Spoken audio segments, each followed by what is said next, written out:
সীমান্তবর্তী জেলায় গত 15 দিনের মধ্যে 70,000 নাম কি করে উঠলো, কি করে ডোমিসাইল সার্টিফিকেট তারা পেল? ইন্টারনাল সিকিউরিটি কম্প্রোমাইজড হয়ে যাচ্ছে। উত্তরবঙ্গের সীমান্তবর্তী বিভিন্ন জায়গায় পঞ্চায়েতের মধ্যে দিয়ে ডোমিসাইল সার্টিফিকেট ইস্যু করা হচ্ছে। কিসের ভিত্তিতে, কাকে সহযোগিতা করবার জন্য, তার উত্তর দিতে হবে।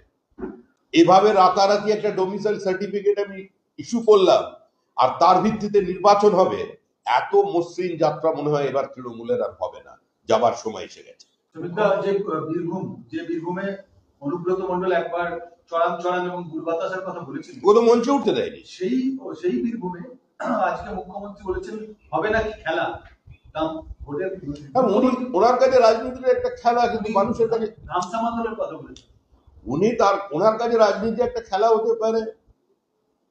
ওনার অনুপ্রেরণায় অনুপ্রাণিত হয়ে হয়তো আগে কেউ চড়াম বলেছেন, উনি এখন সেটাকে ধামসা বাদল দিয়ে রিপ্লেস করতে চাইছেন। তাই মানুষও ঠিক করে নিয়েছে যে এবার ওনাকে ধামসা বাদল বাজিয়েই জগন্নাথ দেবকে সাক্ষী রেখে বঙ্গোপসাগরে বিসর্জন দিয়ে দেবে।